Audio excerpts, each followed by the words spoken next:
जी, मेरा नाम उस्मान अली पाशा है, राष्ट्रीय महासचिव हूँ किसान यूनियन का। आज एक ज्ञापन 5 सूत्रीय तहसील दिवस की अध्यक्षता कर रही हमारी उप जिलाधिकारी श्रीमती मोनिका सिंह जी को सौंपा है, जिसमें किसानों को फास्फेटिक उर्वरक उपलब्ध कराने, नहरों की सफाई की जांच कराने, उद्यान विभाग के घोटालों की जांच कराने, प्लाईवुड फैक्ट्रियों में नीम कोटेड यूरिया का प्रयोग रोकने और अवैध प्लॉटिंग बंद कराने के संबंध में ज्ञापन दिया है। जो पहला बिंदु है किसानों को फास्फेटिक उर्वरक उपलब्ध कराने। जैसा कि हम और आप सब जानते हैं कि इस समय रबी की फसलों की बुआई का कार्य चल रहा है और ख़ासकर गेहूं की बुआई का कार्य चल रहा है, जिसमें फास्फेटिक उर्वरक की अत्यधिक कहते हैं आवश्यकता होती है, लेकिन किसी भी समिति के पास पर्याप्त मात्रा में उर्वरक उपलब्ध नहीं है। अभी जिला कृषि अधिकारी ने खुशहालपुर में छापा मारकर लगभग 1000 से अधिक कट्टे जो NPK उर्वरक था इफ्को का 12-32-16 वो पकड़ा था। पकड़ने के बाद में उस गोदाम को सीज कर दिया। अरे साहब, सीज तो कर दिया, लेकिन उस उर्वरक का किसानों को क्या लाभ मिला? उसको सीज ना करके किसानों को कहते हैं वहीं पर कैंप लगाकर किसानों को वितरित करना था। जो उसका सरकारी निर्धारित मूल्य था उस मूल्य पे वितरित करना था उसको। तो जिला कृषि अधिकारी ने वो कोई कार्य नहीं किया। ऐसा ही जो कई सारे सरकारी समिति में जो कर्मचारी हैं वो उस उर्वरक को किसानों के हाथों ना बेचकर उसको प्राइवेट खाद माफियाओं के हाथों बेच देते हैं। प्राइवेट खाद विक्रेता नहीं, खाद माफिया, जिनके लाइसेंस नहीं है, कुछ नहीं है, वो लोग कहते हैं अपने घरों में स्टॉक किए हुए हैं और उसको महंगे दामों में बेच रहे हैं। और जिन प्राइवेट उर्वरक विक्रेताओं के पास में उर्वरक उपलब्ध है वो किसान को उपलब्ध कहते हैं उर्वरक जो है 150 से 200 रुपये कट्टा महंगा बेच रहे हैं।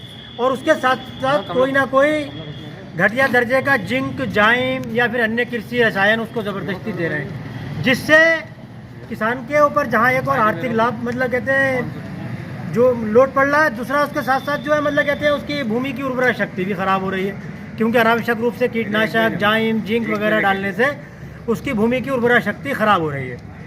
तो इस तरह के जो उसका फास्फेटिक उर्वरक की जो कालाबाजारी है वो बंद की जाए।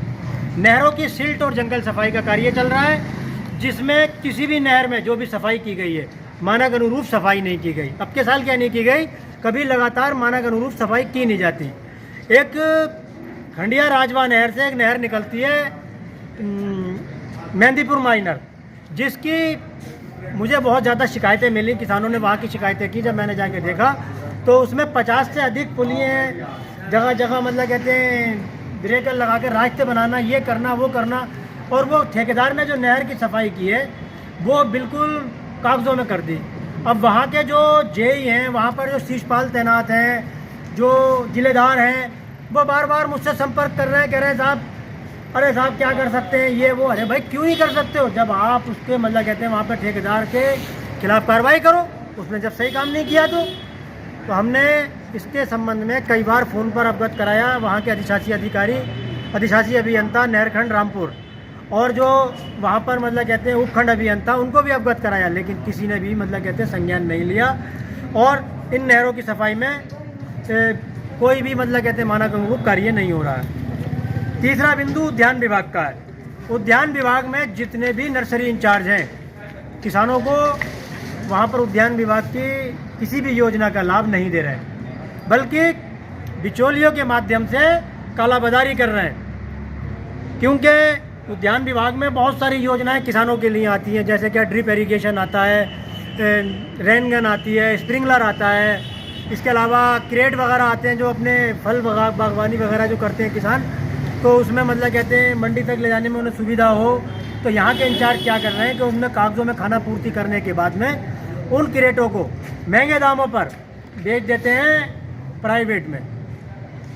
ऐसा ही यूरिया, जो नीम कोटेड यूरिया जो किसानों के लिए मिलता है, उस नीम कोटेड यूरिया का प्लाईवुड फैक्ट्रियों में धड़ल्ले से प्रयोग हो रहा है। हो क्या रहा है कि प्लाईवुड फैक्ट्री मालिक पहले तो टेक्निकल ग्रेड का यूरिया मंगाते हैं, जो कि बहुत महंगा होता है। जैसे कि नीम कोटेड यूरिया 266 रुपये 70 पैसे का इसका रेट है, तो उसका रेट होगा लगभग 3000 रुपये कट्टा।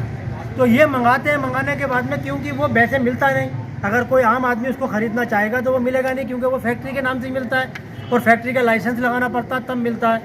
तो उस यूरिया को मंगाने के बाद में वो बेकरी मालिकों को और सिंथेटिक दूध बनाने वाले नकली मावा पनीर बनाने वाले लोगों के हाथों महंगे दामों पर बेचते हैं और उसके खाली कट्टों में बार बार रीपैकिंग करते रहते हैं नीम कोटेड यूरिया की। क्योंकि फैक्ट्री में वर्कर करते हैं काम जो कि जिनके पास थोड़ी बहुत ज़मीन होती है उनके नाम से अंगूठे लगा के बेचारों के, और ये नीम कोटेड यूरिया लेते रहते हैं, पैक करते रहते हैं। अभी जिला कृषि अधिकारी ने बमनपुरी में एक गोदाम में छापा मार के लगभग 450 बैग नीम कोटेड यूरिया के पकड़े थे, जो कि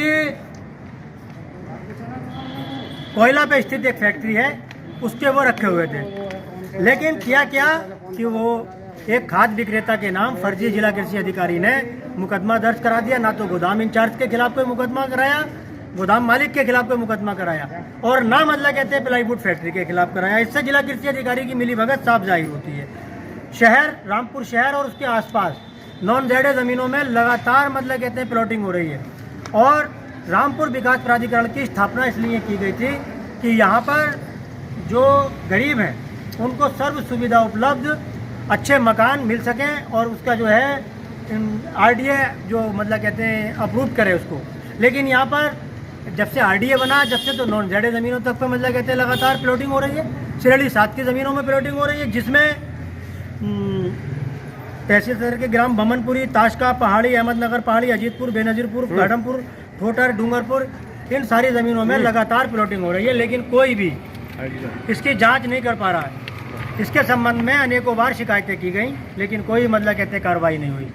तो इसका ज्ञापन जो हमने तहसील दिवस की अध्यक्षता कर रहे उप जिलाधिकारी मोनिका सिंह जी को सौंपा है, उन्होंने हमें आश्वासन ये दिया है कि जो उनके स्तर की समस्या है उसका समाधान तुरंत कर देंगे और जो अन्य अधिकारियों के संबंधी शिकायतें हैं वो उसको फॉरवर्ड कर दी जाएगी। बहुत बहुत शुक्रिया। जय जवान जय किसान।